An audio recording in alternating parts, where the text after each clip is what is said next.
भीमसेन व्यास जी से कहने लगे कि हे पितामह, भ्राता युधिष्ठिर, माता कुंती, द्रौपदी, अर्जुन, नकुल और सहदेव आदि सब एकादशी का व्रत करने को कहते हैं।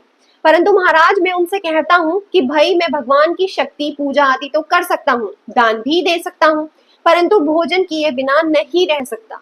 इस पर व्यास जी कहने लगे कि हे भीमसेन, यदि तुम नर्क को बुरा और स्वर्ग को अच्छा समझते हो तो प्रति मास की दोनों एकादशियों को अन्न मत खाया करो।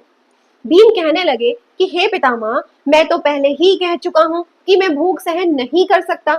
यदि वर्ष भर में कोई एक ही व्रत हो तो वह मैं रख सकता हूँ, क्योंकि मेरे पेट में व्रत नाम वाली अग्नि है। सो मैं भोजन किए बिना नहीं रह सकता। भोजन करने से वह शांत रहती है, इसलिए पूरा उपवास तो क्या, एक समय भी बिना भोजन किए रहना मेरे लिए बहुत कठिन है। इसलिए आप मुझे कोई ऐसा व्रत बताइए जो वर्ष में केवल एक बार ही करना पड़े और मुझे स्वर्ग की प्राप्ति हो जाए। तब श्री व्यास जी कहने लगे कि हे पुत्र, बड़े बड़े ऋषियों ने बहुत शास्त्र आदि बनाए हैं जिनसे बिना धन के थोड़े परिश्रम से ही स्वर्ग की प्राप्ति हो सकती है। इसी प्रकार शास्त्रों में दोनों पक्षों की एकादशी यानी शुक्ल पक्ष और कृष्ण पक्ष में पड़ने वाली दोनों एकादशियों का व्रत मुक्ति के लिए रखा जाता है।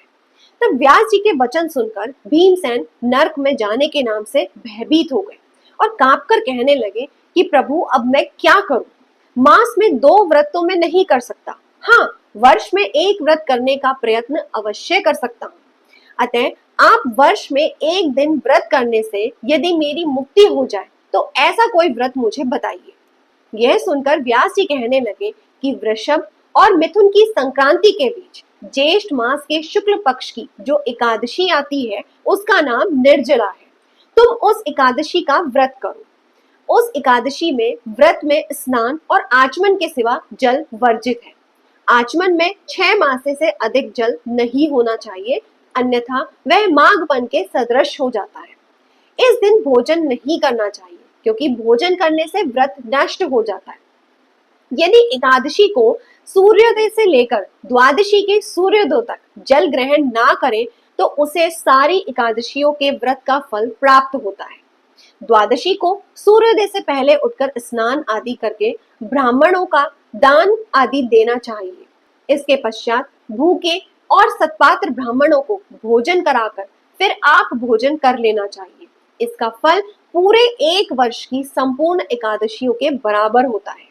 व्यास जी कहने लगे कि हे भीमसेन, यह मुझको स्वयं भगवान ने बताया है। इस एकादशी का पुण्य समस्त तीर्थों और दानों से अधिक है। केवल एक दिन मनुष्य निर्जला रहने से पापों से मुक्त हो जाता है। राधे राधे।